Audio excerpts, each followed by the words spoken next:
आज का दिन जो है ये बहुत ही खास दिन है, शुभ दिन है और मुझे खुशी होती है कि हमारा जो SPI प्रिपरेशन कोर्स 2024 इसमें आज हमारे एक स्पेशल गेस्ट है कमांडेंट तुषार सर।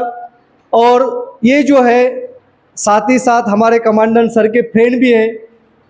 इसकी वजह से आज हमें मौका मिला है उनके साथ मिलने के लिए और वो जो है हमें करियर गाइडेंस आज देने वाले हैं। And he has got the तटरक्षक मेडल। ये जो है एक शौर्य पुरस्कार होता है। तो मैं हमारे स्कूल के commandant colonel Sanjay Sonone sir से विनती करता हूं कि वो उनका स्वागत करें शाल और बुके के साथ। हमारे स्कूल कमांडेंट तुषार सर का स्वागत कर रहे हैं। Thank you sir, thank you.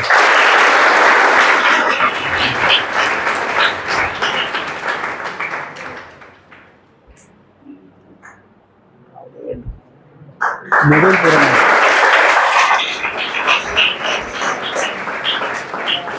Thank you sir. और मैं हमारे गिरी सर से अनुरोध करता हूं कि वो हमारे कमांडेंट सर का स्वागत करें।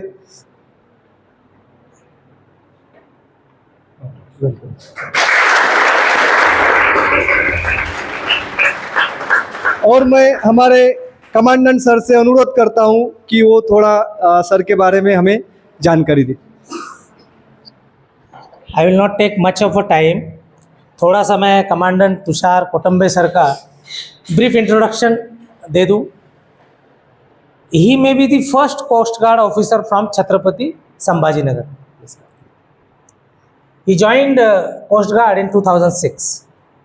और इंडियन कोस्ट गार्ड एक इतनी खूबसूरत सर्विस है, लेकिन बहुत कम लोगों को इसके बारे में जानकारी है। हमें पता है कि Indian army, Indian air force, Indian navy and Indian coast guard. तो इंडियन कोस्ट गार्ड एक अलग तरह का एक्सपोजर है। तुषार सर जो है आज 2006 से सर्विस में है। अभी वेस्टर्न कोस्ट मुंबई की तरफ पोस्टेड है, एक्टिव यूनिट में है। और हमारा सी शोर बहुत इम्पॉर्टेंट है। लैंड बॉर्डर से ज़्यादा सी शोर बाउंड्री है। सर के एक्टिव ऑपरेशंस में काफ़ी अच्छी कामगिरी है। बहुत तटरक्षक मेडल शौर्य मेडल की तरह उनको मिला हुआ है। अंडमान निकोबार में सर्विस की है। एक एक्टिव रोल उनको बहुत अच्छा पता है and he is from this area. आपको आज ये जानना है कि कोस्ट गार्ड इस सर्विस के बारे में बहुत कम लोग आपको बताएंगे। यूट्यूब में देखना और पर्सनली किसी सर्विंग ऑफिसर से सुनना, इसमें फ़र्क है। तो आपको आज वो मौका मिला है और आपने सुनते समय इस सर्विस की कुछ स्ट्रॉन्ग पॉइंट्स और आप भी सोच सकते हैं इसको करियर की तरह फ्यूचर लाइफ में कि आपको जो भी बनना है। क्योंकि तुषार सर ने भी कोस्ट गार्ड का जो एग्ज़ाम क्लियर किया उसमें भी SSB प्रोसीजर है। तो ये सब आज आपको जानने को मिलेगा। थोड़ा सा ध्यान से सुनिए, एक करियर ऑप्शन की तरह इसको रखिए, because it is one of the finest professional arm of defence forces. Okay, so I welcome once again Commandant Tushar. He will now tell you something about Coast Guard, then little bit about personal experiences through PowerPoint and through personal interaction. आप लोग कुछ सवाल पूछना चाहते हैं अंत में पूछिए, लेकिन सवाल he is in active service. कुछ चीज़ें सीक्रेसी वगैरह होती है, कुछ पाबंदी होती है, हर चीज़ बता नहीं सकते।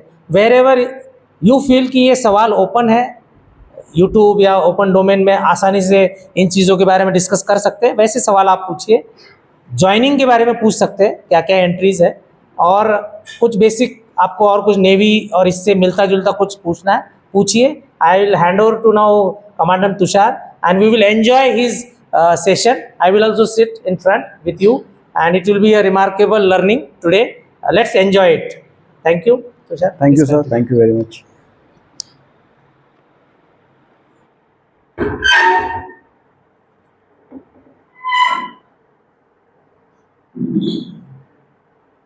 Hello, boys and girls. Yes, sir. How's the Josh? How's the Josh? Very good. So I am extremely privileged that Commandant Sonawne sir has invited me. Actually, I am on a couple of days of leave. I had come for some personal work. But इस दौरान मुझे sir के साथ में phone call हुआ तो ही just asked me to come to his new place of posting and guide young minds, young children towards career guidance towards selecting Coast Guard as one of the options. So I could not resist that. I'm sure, sir, you must be recollecting. I couldn't say no to that because, sir, one of the reasons is because he has been my career guider. He has given me career guidance when I was young of your age. When he was in active service, he joined OTA, that is Officers Training Academy at Chennai.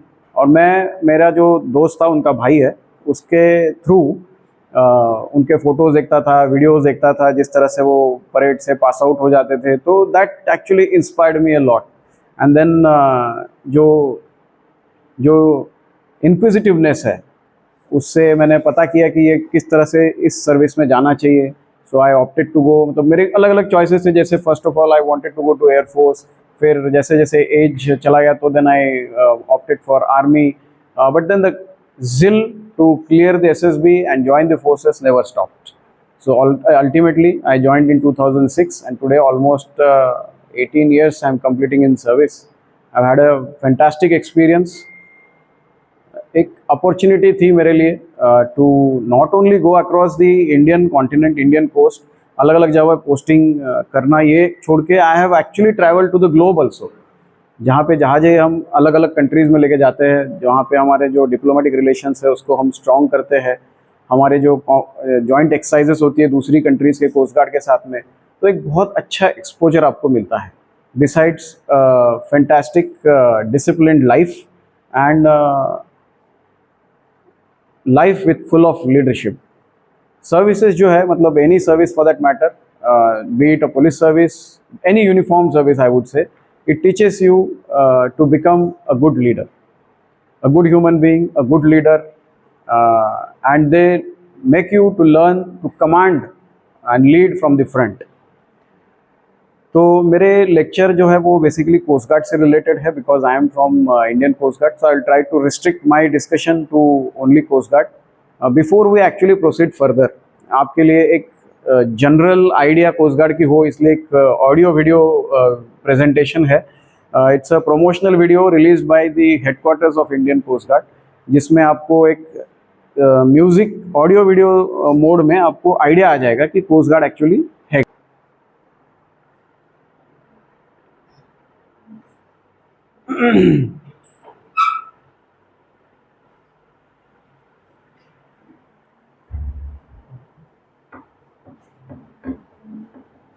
इसमें ये कर लीजिए.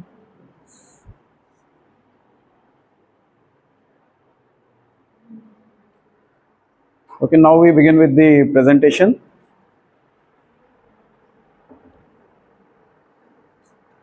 कैसा लगा video आपको?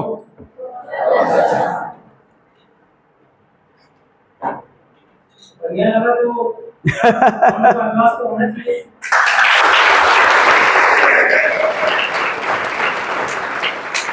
Do you all feel to be part of this force? Yes, sir. जितना गर्मजोशी से इस वीडियो में दिखाया गया है, एक्चुअल में उतना गर्मजोशी से ये ऑपरेशंस एक्चुअली होते हैं. These are the goosebumps that go inside you when you are doing the live operations. ठीक है? तो without much of a delay, now I'll just begin with my presentation. It's a small presentation, mainly covers the Coast Guard aspects. The scope that is scope of this presentation is as flashed on the screen, wherein I will try to cover the introduction of Indian Coast Guard, the charter of duties, that means हम क्या coast guard के क्या काम है समंदर में, जो government का जो मैंडेट है कोस्ट गार्ड को वो क्या है, ऑर्गेनाइजेशन के बारे में आपको बताऊंगा, फिर कोस्ट गार्ड कैसे ज्वाइन कर सकते हैं उसके बारे में हम बात करेंगे, and then we will take some more queries from you.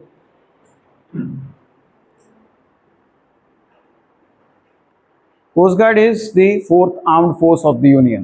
ठीक है, इस जैसे आपका आर्मी, नेवी, एयरफोर्स और उसके बाद में मिनिस्ट्री ऑफ डिफेंस के अंडर आता है Indian coast guard. It is a major peacetime law enforcement and service provider in maritime domain.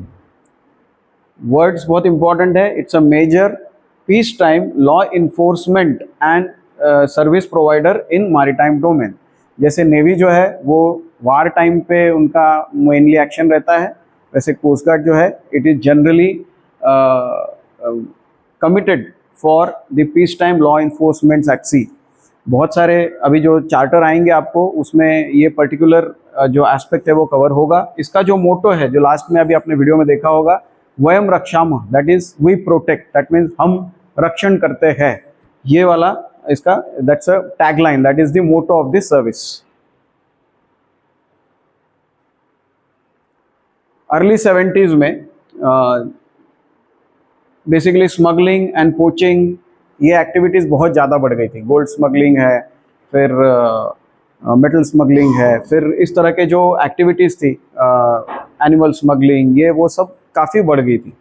Oil exploration, जैसे मुंबई हाई में ऑयल वगैरह का खोज हुई थी, तो उस टाइम पे जो ऑयल एक्सप्लोरेशन प्लेटफॉर्म्स होते हैं बॉम्बे हाई के, वो जो है वो इंस्टीट्यूट हुए थे. उनको समंदर में जो है वो लाया गया था. फिर उनकी सुरक्षा का जो जिम्मेदारी था वो एक मेजर इशू था. उसी टाइम पे यूनाइटेड नेशन ने जो है वो यूनाइटेड नेशंस लॉज ऑफ सी ने एक्सक्लूसिव इकोनॉमिक जोन की जो है वो डेफिनेशन जो है वो बना दी थी, और every country was required to protect the exclusive economic zone of their countries. तो देयर वाज अ रिक्वायरमेंट कि इस तरह की एक फोर्स हमें बनानी चाहिए जो कि इन चीज़ों को टेक केयर कर पाए. तो प्राइमरी उद्देश्य जो था इन तीन चीज़ों को प्रोटेक्शन देने का या इन तीन चीज़ों को काउंटर करने के उद्देश्य से इंडियन कोस्ट गार्ड का गठन हुआ था. 1 फरवरी 1977 को इंटरिम कोस्ट गार्ड जो है वो फॉर्म हुई, और 9 अगस्त 1978 को कोस्ट गार्ड एक्ट 1978 पास हुआ. तो आज की डेट में 1 फरवरी 1977 मतलब जो भी फर्स्ट फरवरी होता है उसको हम कोस्ट गार्ड डे के तौर पे सेलिब्रेट करते हैं. आज हमारे 48 ईयर्स ऑफ इंसेप्शन हो चुके हैं सिंस 1977. जो coming to charter of duties, इससे पहले हम एरिया ऑफ रिस्पॉन्सिबिलिटी के बारे में पता करते हैं. दिस इज दी बेसिकली अपना इंडियन कॉन्टिनेंट का कोस्टल पेनिनसुला. यहाँ पे आप देखते हैं श्रीलंका है, दिस इज इंडिया. एंड ये जो एक्सक्लूसिव इकोनॉमिक जोन होता है ये कोस्ट के पास से 200 नॉटिकल माइल मतलब 400 किलोमीटर दूर तक जो एरिया होता है वो हमारा एक्सक्लूसिव इकोनॉमिक जोन कहा जाता है. तो बेस लाइन से लेकर 400 किलोमीटर या फिर 200 नॉटिकल माइल्स तक कोस्ट गार्ड की जिम्मेदारी है. और जो सर्च एंड रेस्क्यू रीजन है वो उससे भी आगे जाता है, which is almost double of the exclusive economic zone. Exclusive economic zone में जो होता है वो बेसिकली इकोनॉमिक इंटरेस्ट जो है उसको प्रोटेक्शन किया जाता है other than the search and rescue. But SRR में जो है वो हम बाकी कोई मतलब सर्च एंड रेस्क्यू का इंसिडेंट है तो उसमें भी हम रिस्पॉन्ड करते हैं. तो जो अगर आप देखोगे तो हमारी जो कोस्ट लाइन है वो 7516 किलोमीटर लॉन्ग है. बट ये हमारा केवल जिम्मेदारी नहीं है, हमारी जो जिम्मेदारी है वो 2.01 million square kilometre which is exclusive economic zone, and this search and rescue region which includes this 7516 kilometers.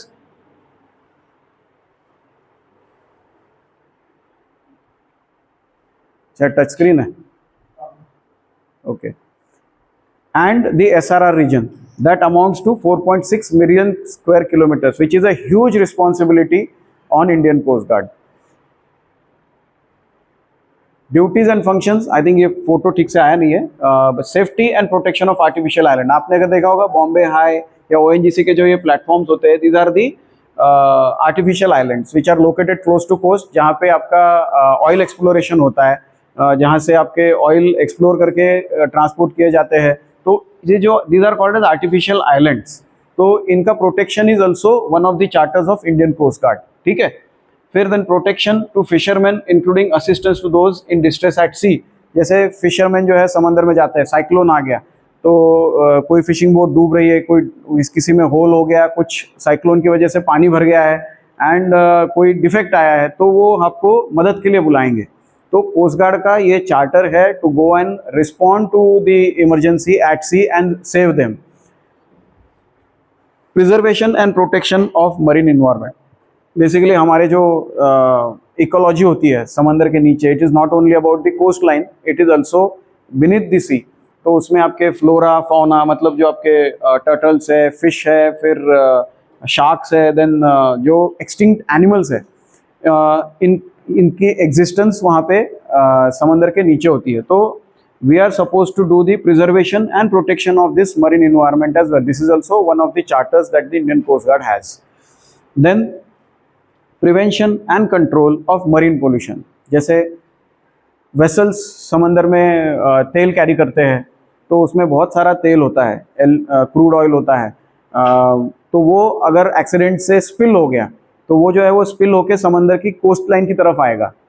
तो कोस्ट लाइन की तरफ आने के बाद में वो जो हमारे मैंग्रोव्स है, फिर हमारी जो इकोलॉजी है, हमारे बीचेस जो है, उसके ऊपर फैल जाएगा और उसको निकालना बहुत मुश्किल है। बहुत मुश्किल मतलब it is very very difficult. What it does is बहुत सारा हार्म करता है। जैसे आपके जो फिश है, आपके जो मरीन एनिमल्स है, वो सरफेस पे आते हैं सांस लेने के लिए और उनमें वो ऑयल चिपक जाता है, फिर वो जो है वो सांस नहीं ले पाते, उनकी डेथ हो जाती है। ठीक है, तो इस तरह से अगर ये इस तरह के पोल्यूशंस होते हैं, मरीन पोल्यूशंस, तो उसको प्रिवेंट करने का भी जिम्मेदारी जो है वो इंडियन कोस्ट गार्ड के पास है। Assistance to customs and other authorities in anti smuggling operations, बहुत सारे एजेंसीज हैं जिसके साथ हम मिलके काम करते हैं। जैसे कस्टम्स है, फिर एनडीआरएफ है, फिर उसके बाद में एटीएस है, इंटेलिजेंस ब्यूरो है, बहुत सारी एजेंसीज है जिसके साथ में हम मिलके काम करते हैं और हम उनको मरीन असिस्टेंस प्रोवाइड करते हैं।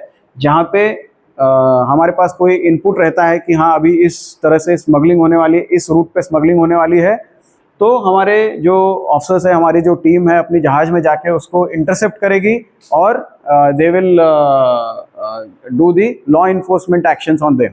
ठीक है, तो that is one of the charters wherein we are in coordination with these agencies provide security to the nation. Safety of life and property at sea, जैसे it is not only about the fishermen who are in distress or in danger. At times कोई merchant vessel होता है, कोई flight है जो पानी में crash हो गई है, कोई हेलीकॉप्टर पानी में क्रैश हो गया है, फिर कहीं पे कोई सुनामी आ गई है, तो जो हमारी प्रॉपर्टी और लाइफ है, जो लोग पानी में बह गए हैं, उनका प्रोटेक्शन करना, उनके वो जैसे ही डिस्ट्रेस कॉल आता है, जैसे एसओएस कॉल आता है, तो then we are proceeding with our assets in a fast speed and providing the assistance to them. Assist in collection of scientific data, जो आपने देखा होगा समंदर में जो है साइंटिफिक एजेंसीज जो है अपने रिसर्च में लगी होती है। बहुत सारे बॉयज़ होते हैं, सोनो बॉयज़ होते हैं, वेदर बॉयज़ होते हैं, जो कि बहुत सारा एनालिसिस करते हैं। उनका डाटा जो है वो लेते हैं, टाइड का डाटा क्या है, फिर विंड का डाटा क्या है, फिर नीचे रिसर्च एनालिसिस जो होती है वो उसमें वो बॉयज़ वगैरह इंस्टॉल करते हैं। These are the floating buoys which are move to the bottom of the sea. तो we assist in collection of this scientific data, जिसमें ये साइंटिस्ट लोग जो है हमारे पास एम्बार्क करते हैं। We generally help them in, अगर ये ड्रिफ्ट हो गया पानी में तो उसको रिकवर करना है, फिर हमको it is one of the charters that is given to us.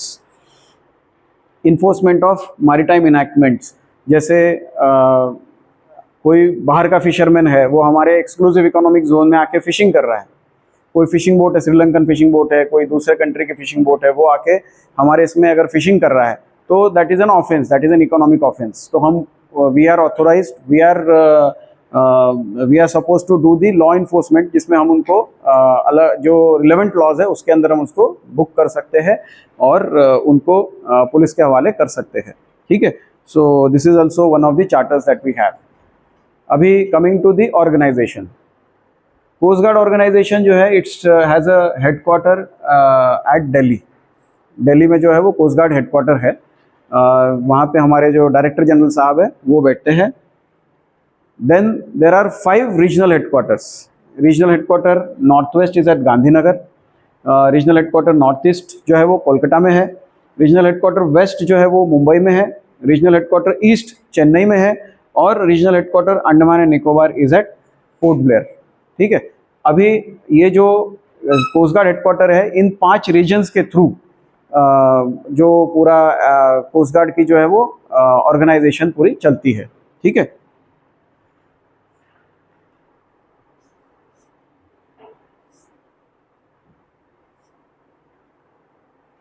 Actually इसमें I think this one thing is missing, that there is seaboard commander also, जो कि पूरे जोन वाइज कंट्रोल करता है। ये जो रीजन जैसे नॉर्थ वेस्ट और RHQ वेस्ट का मिलके एक वेस्टर्न जोन बनता है, उससे जो है वो जो coast guard west coast guard commanders western seaboard जो है वो कंट्रोल करते हैं, वो मुंबई में बैठते हैं। सेम वे में ईस्ट और नॉर्थ ईस्ट के जो कोस्ट गार्ड कमांडर सीबोर्ड है वो वाइजैक में बैठते हैं। ठीक है, तो जो दोनों जो अफसर है ये एडिशनल डायरेक्टर जनरल रैंक के होते हैं।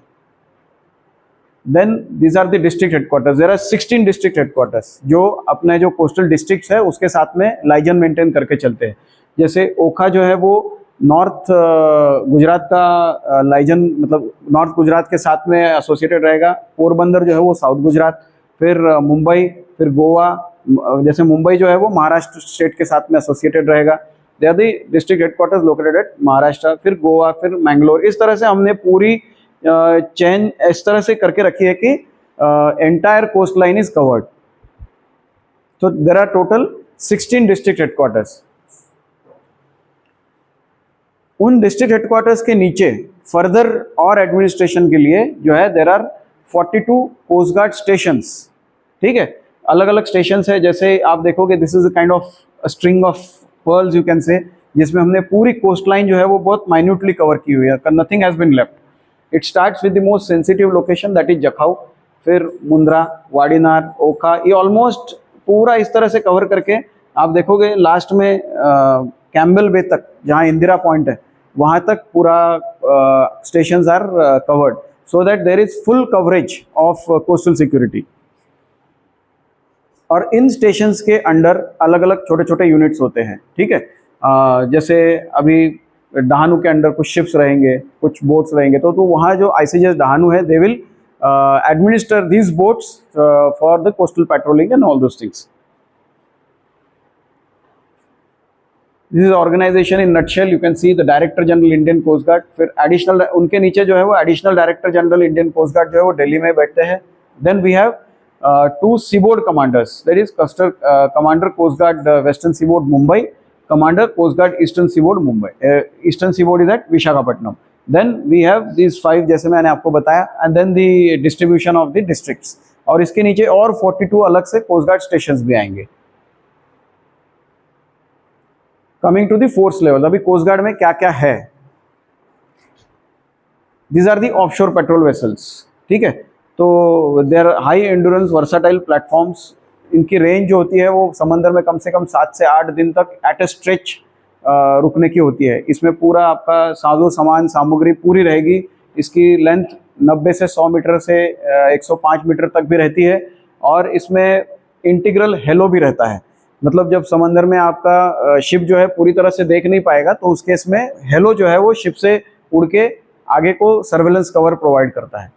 ये पूरे इंटरनेशनल मैरीटाइम बाउंड्री लाइन जो हमारे दूसरे कंट्रीज़ के साथ में हम शेयर करते हैं, वहाँ पे कंटिन्यूस पेट्रोल करते हैं। मतलब we are having 24/7 coverage of this bigger ships at sea. और वहाँ पे जो भी एबनॉर्मलिटी होती है, अभी जो मैंने आपको चार्टर बताया उसके उस बेसिकली डायरेक्शन में वो काम करता है। लाइक अगर कुछ सर्च एंड रेस्क्यू की रिक्वायरमेंट आएगी तो then they will launch an operation from there and they will provide the search and rescue cover. If there is some intelligence input that some smuggling is happening or some narcotic smuggling is happening, so they will launch the operation from there and neutralize the anti-national elements. These are the pollution control vessels. ये थोड़े अलग type के vessels होते हैं। इसमें जो है वो पोल्यूशन रिस्पॉन्स से कनेक्टेड जो भी मशीनरी होती है वो होती है। These are 3 basically. ये जो अलग अलग जगह पे, मतलब बेसिकली मुंबई, पोरबंदर जो सेंसिटिव जोन्स है ऑयल हैंडलिंग के हिसाब से, उन जगह पे इनको पोजीशन किया गया। जैसे गल्फ ऑफ कच्छ में जो है वो सबसे ज़्यादा ऑयल आता है, जहाँ पे रिलायंस फैक्ट्री है, एसआर की फैक्ट्री है, बहुत सारे oil processing factories are there. तो वहाँ पे एक पोल्यूशन कंट्रोल वेसल पोजिशनड है। अगर वहाँ पे कुछ इस तरह का हो जाता है तो देन उनके पास ये इक्विपमेंट है जो कि बीच का प्रोटेक्शन कर सकते हैं, जिसकी वजह से जैसे यहाँ पे आप देख सकते हो ये जो these are the pollution response बूम्स।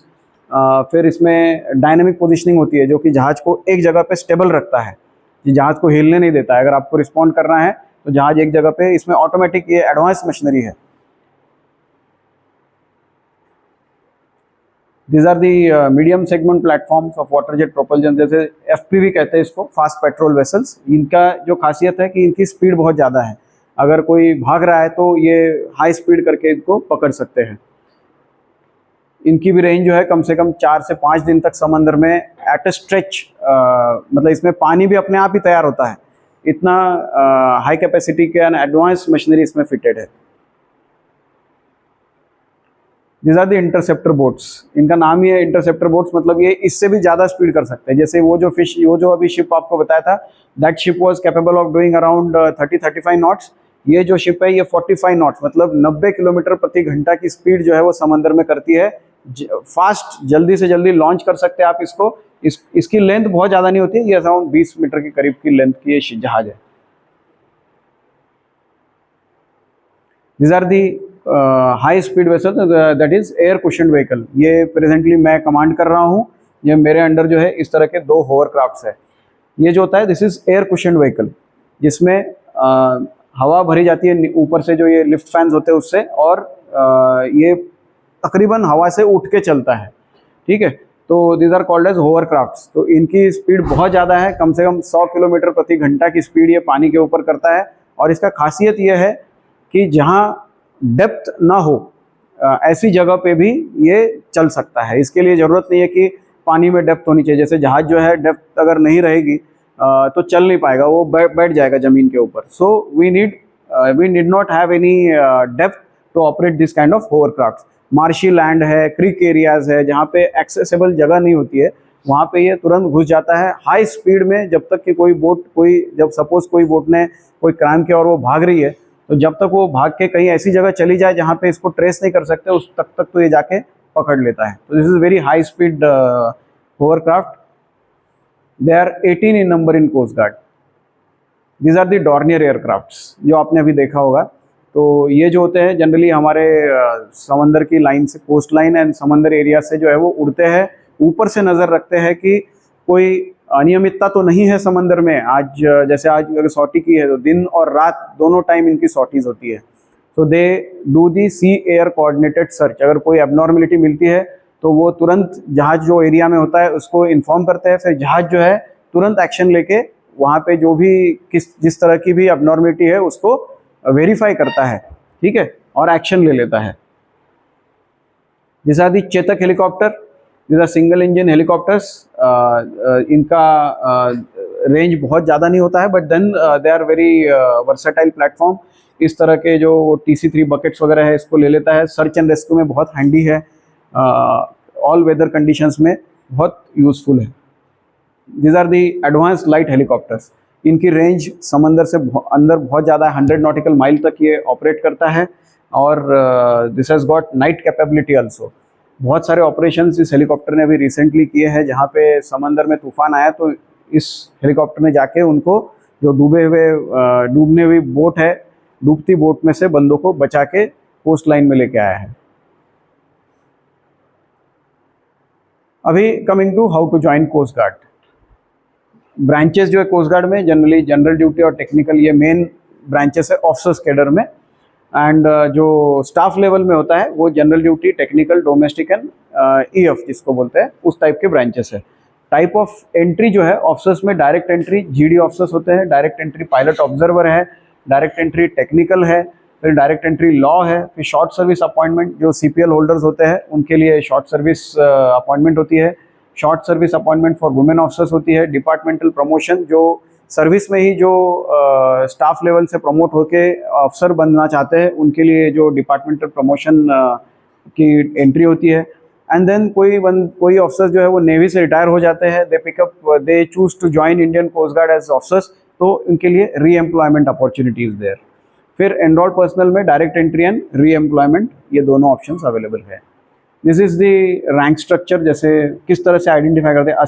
हमारा जो कोस्ट गार्ड का रैंक स्ट्रक्चर है, इसमें असिस्टेंट कमांडेंट से ऑफिसर्स की एंट्री स्टार्ट होती है, then we have deputy commandant, then commandant junior grade, then commandant, then deputy inspector general, then that is DIG, फिर inspector general, IG, additional director general and finally the director general.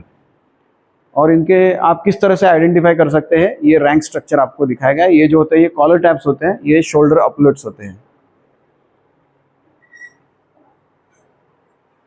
जो staff level में आप कह सकते हैं, इन enrolled personnels में जो rank का आइडेंटिफिकेशन है इस तरह से होता है, EF2, EF1, then we have नाविक, उत्तम नाविक, प्रधान नाविक, अधिकारी, उत्तम अधिकारी एंड प्रधान अधिकारी। तो प्रधान अधिकारी तक होते होते कम से कम 20-22 साल की सर्विस उस बंदे को, नाविक रैंक में जो भर्ती होता है उसको कम से कम प्रधान अधिकारी तक पहुंचने में 20-22 साल की सर्विस लग जाती है। ठीक है, अभी टेक्निकल में जो डिप्लोमा होल्डर्स होते हैं, जिन्होंने डिप्लोमा किया हुआ है, उनकी एंट्री सर्विस में हुई है। वो जो लोगों का रैंक स्ट्रक्चर है वो इस तरह से है, यांत्रिक, उत्तम यांत्रिक, प्रधान यांत्रिक, सहायक इंजीनियर, उत्तम सहायक इंजीनियर एंड प्रधान सहायक इंजीनियर। तो ये जो प्रमोशन है इन कैडर में काफ़ी फास्ट है। 16 से 17 साल में जो है वो यांत्रिक से प्रधान सहायक इंजीनियर तक कोस्ट गार्ड में टेक्निकल रैंक में आदमी पदोन्नति कर लेता है। जो जनरल रैंक वाइज पे जो है ऑफिसर्स का कुछ इस तरह से है अभी as per the 7th pay commission. This is just idea, vary करता है pay, but this is the general idea. It is equivalent to what the class 1 officers of any service in Indian government gets.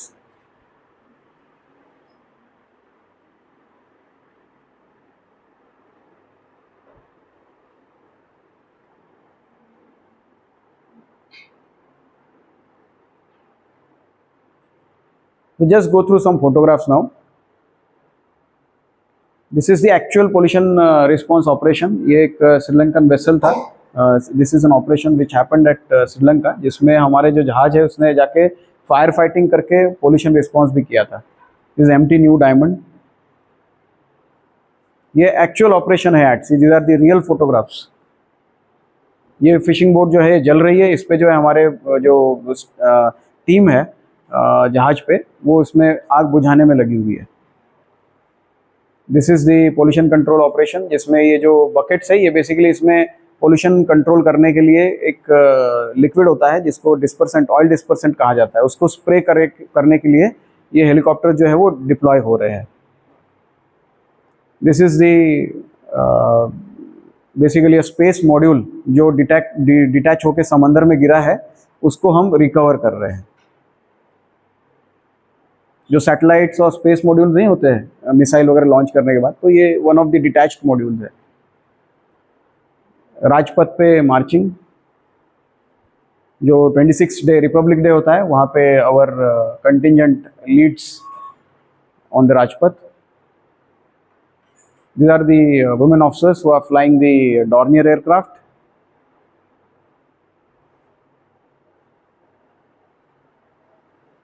कुछ ceremonies,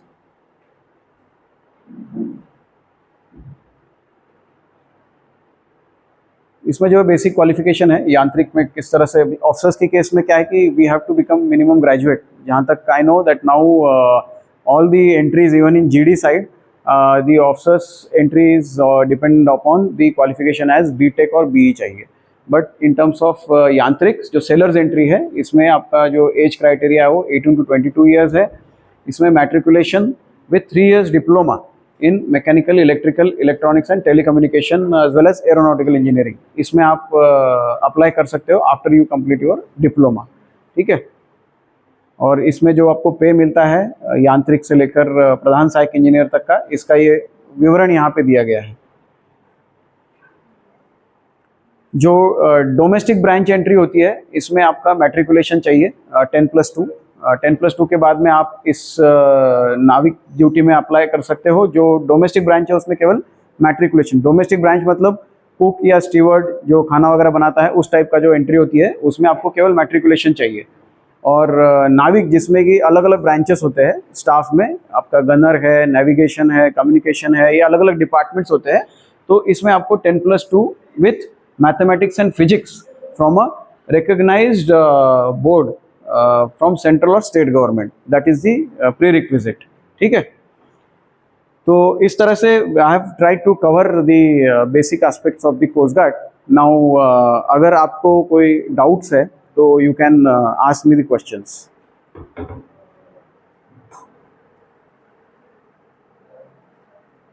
या Indian coast guard की entrance exam साल में एक बार होती है। उसके लिए जो एक जॉइन इंडियन कोस्ट गार्ड बोल के वेबसाइट जो है ना, इसके ऊपर उसके एडवर्टाइज आती है। It's a independent exam conducted by Indian coast guard. तो उसके लिए आपको पर्टिकुलर वेबसाइट जो है उस पर जाके चेक करना होगा। इट इज़ नॉट कि CDS के थ्रू आपका CDS या NDA के थ्रू इसमें एनरोलमेंट नहीं है। You have to apply separately. जब भी नोटिफिकेशन आता है, you have to follow it up with the employment news of the जो अपना एम्प्लॉयमेंट न्यूज़ का एक पेपर आता है ना उसमें। And you also have to see online जो जॉइन इंडियन कोस्ट गार्ड की वेबसाइट है, इसमें आप फॉलो कीजिएगा।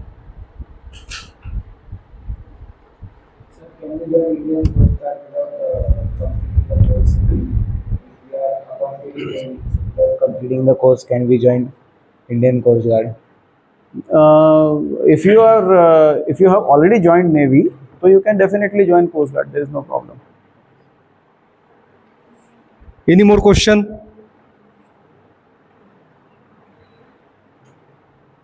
कुछ भी सिली सवाल आता है जो आपके ज्वाइनिंग से रिलेटेड है, जरूर पूछिए। हमारे यहाँ पे क्या प्रॉब्लम होता है कि मोस्टली लोगों को पता ही नहीं होता है, बच्चों को दे आर नॉट अवेयर कि हमारे पास एम्प्लॉयमेंट अपॉर्चुनिटीज़ क्या है।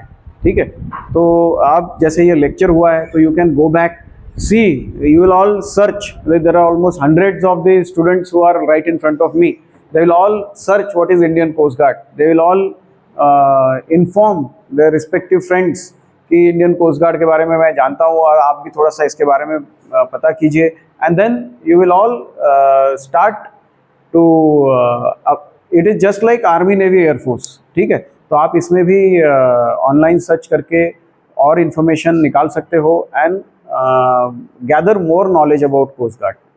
ठीक है,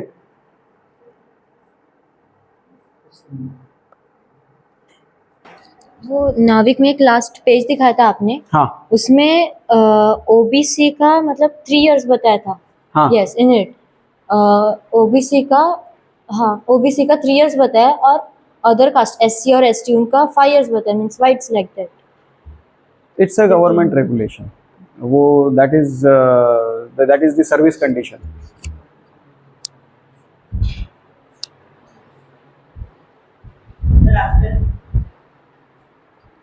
After the examination, we have to go through SSB interview. Yes yes, इसमें जो प्रोसीजर है उसमें ऐसा होता है कि आप पहले ऑनलाइन अप्लाई करते हो।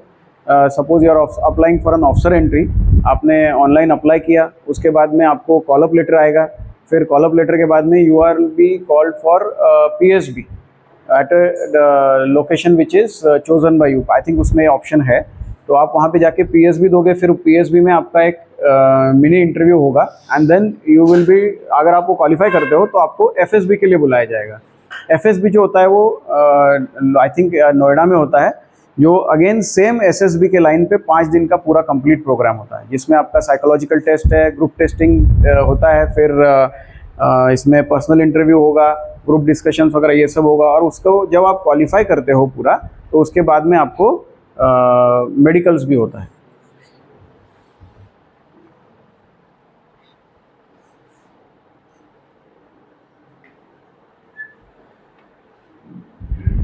Any more questions?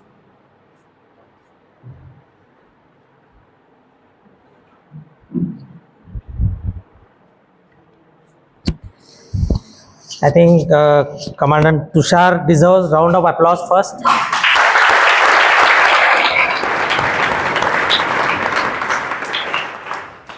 थोड़ा सा मैं उद्देश्य हमने जो रखा था, इंडियन कोस्ट गार्ड एक मिनिस्ट्री ऑफ डिफेंस के अंडर में 4th ऑर्गेनाइजेशन है आर्मी, एयरफोर्स, नेवी के बाद। और अगर हम देखें कि जैसे जैसे आप आगे बढ़ोगे 10th, फिर 12th, फिर ग्रेजुएशन, तो आप लोग करियर सर्च करोगे। आपके पास एक मौका है 12th में ही एनडीए देने का। उसके बाद ग्रेजुएशन लेवल पे जिनको भी यूनिफॉर्म सर्विस में जाना है, फिर आप सीडीएस देखते हो।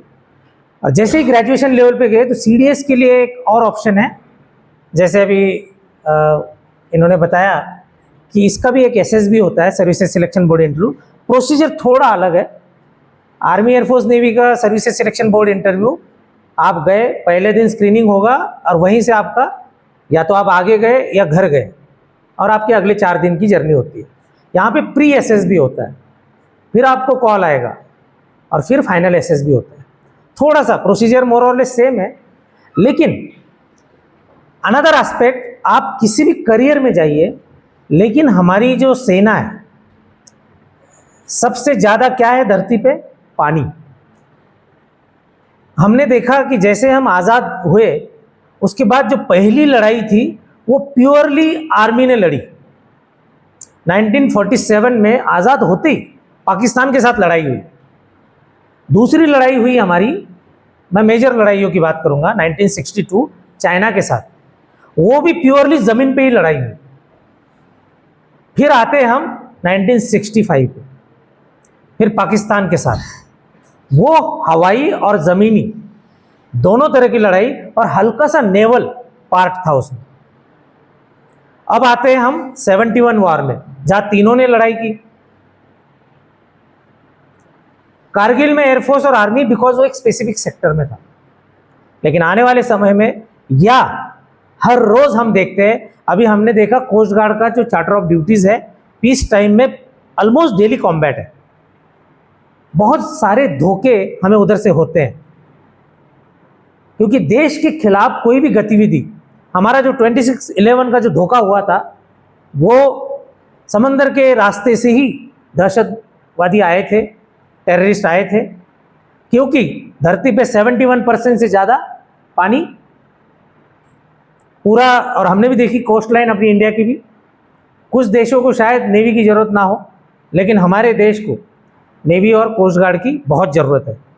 और डेली ये ऑपरेशन में लगभग शामिल होते हैं।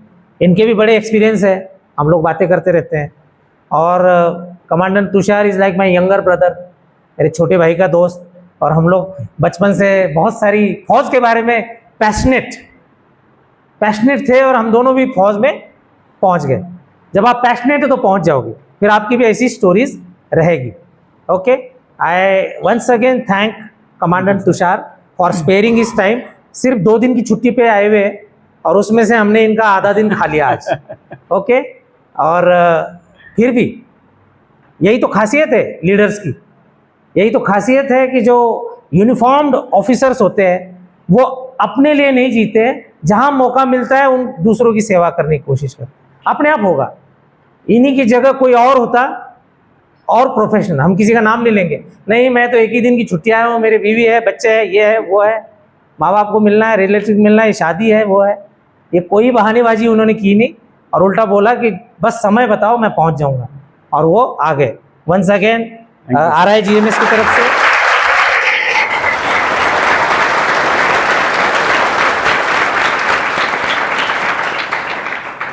Thank you. और हमारे ये जो बच्चे हैं, कल जाके इनमें से भी कुछ लोग यूनिफॉर्म में पहुंचने वाले हैं, देश की सेवा में पहुंचने वाले हैं, अलग अलग फील्ड से, और यही जज्बा हमने सीखना है।